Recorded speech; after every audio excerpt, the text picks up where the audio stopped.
Home is a place to be nurtured and loved. Home is a place of love and safety. Home is a place you can go and just feel comfortable and be yourself. Home is where you're loved.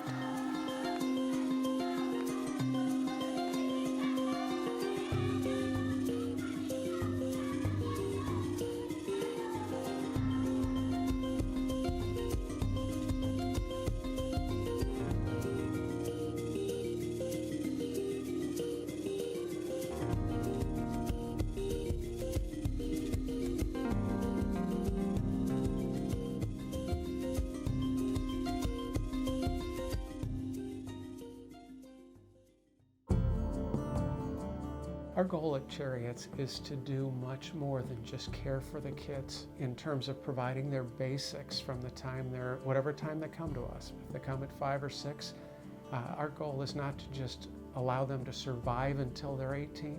Our goal is that they will be able to thrive while they're at the home and that they will grow into truly exemplary citizens, leaders. The children need a new home or a home like ours because the home that they've come from isn't safe, because where they have come from is dark, it's horrific. Our goal is that there's a transformation in these children. They come to us from unspeakably difficult backgrounds in many cases. And their perspective of life, their perspective of the world has been tainted so badly that the only hope they have is to be able to live in a new environment. Probably the biggest thing that made me realize that they feel that this is home, we went to visit 2 homes, and I felt really badly for the one little girl. Her mother wasn't very warm and receptive. I think she was really upset, that this was happening. And when she went to say goodbye, she went over, either to give her mother a hug or whatever, and she put her hand out to shake hands, and her mother just swatted her hand away.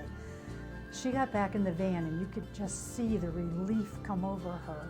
And when we got back to the children's home, when we drove in and she got out of the van, everybody came running around her and gave her hugs and whatever, and you could tell she was home.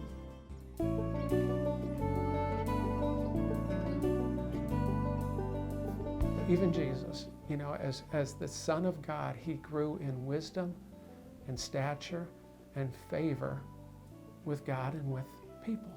And that's what we want our children to do.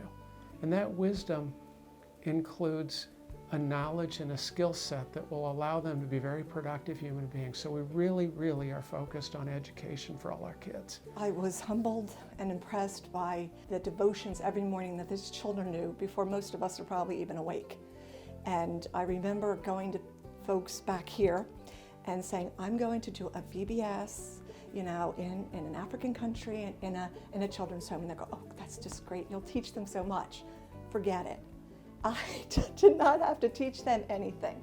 They taught me so much that these are children who can recite the 10 Commandments and Psalms of David by heart. It was humbling and actually sometimes embarrassing. I think the fact that all of the children have to have chores to do, and their chores are life-sustaining type of chores, I think is going to really help prepare them in the future. One of the little boys came up to me and he said, can I please show you my goat?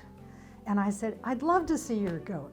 So he took me down to see his goat, and he told me that he had to get up every morning and he had to milk the goat, and he had to milk it in the afternoon, and he fed it, and he had to clean out the little coop that it was in, and he got to name the goat, and you could just tell he felt like he had an ownership in this.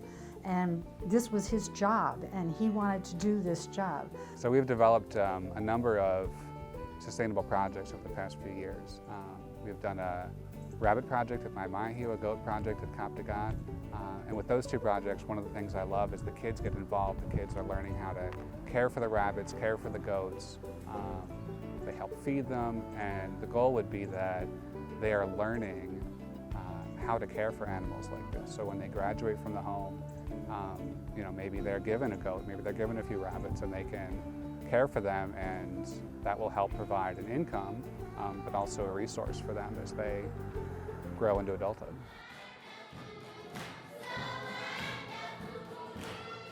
The transformation at our children's homes is phenomenal.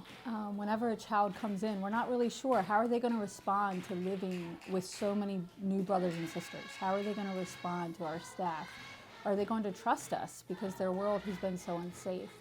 And it is phenomenal how these children so quickly latch on to love, latch on to relationship, latch on to all that our homes offer.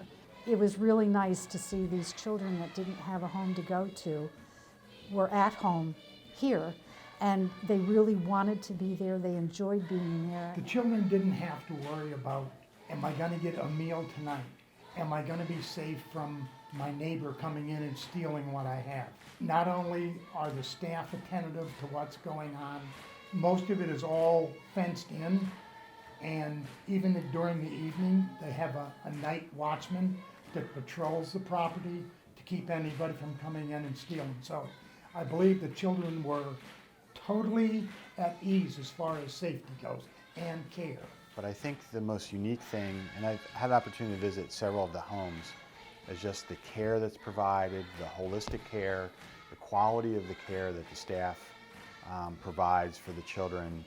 And you hear laughter, and you see the kids having fun, taking care of each other, doing chores, taking care of the home. So it's a very holistic, safe, healthy place for children to grow. I mean, there was just a real camaraderie among the girls and the boys, and such a love. It really is a family that they all care for each other, and they look after each other. We couldn't do what we do at Chariots without having really good staff in Kenya at each of our homes. We have godly leadership, we have humility in leadership. What we have at all of our homes, I'm really convinced, and this is critical in what we're trying to achieve, because we want these homes to be homes. Yes, they're homes with many children, but they're still homes. And the manager and the staff have to be looking at these kids with the same kind of love and concern that they have for their own children. The staff was just wonderful. I mean, you couldn't have picked a better staff. You could tell the staff knew each one of them individually, knew their strengths, knew who was having problems and may need help. And you could tell the kids respected them and loved them. You can see even from the guard who takes care and makes sure that no one gets in the fence there, he has such a love for those children. I mean, he played with them. Actually, he was the biggest kid there, Eliab. I mean, he was the biggest kid, and he had so much fun. I wouldn't even call them staff. I would call them their family, because they just love the children. This is not a job. It's obviously a calling for these people. They're drawn to these children, and the children are drawn to them.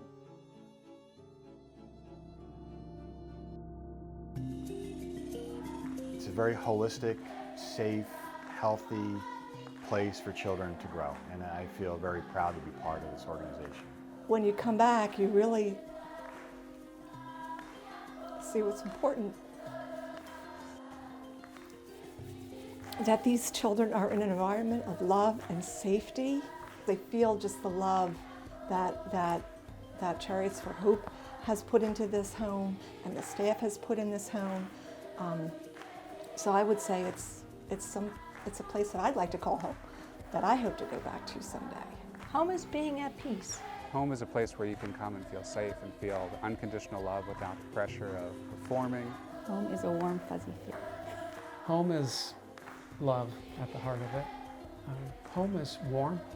Home is safe, which is a big one for our kids. Some of our children have never felt safe before, but home is safe, and that's really important to us.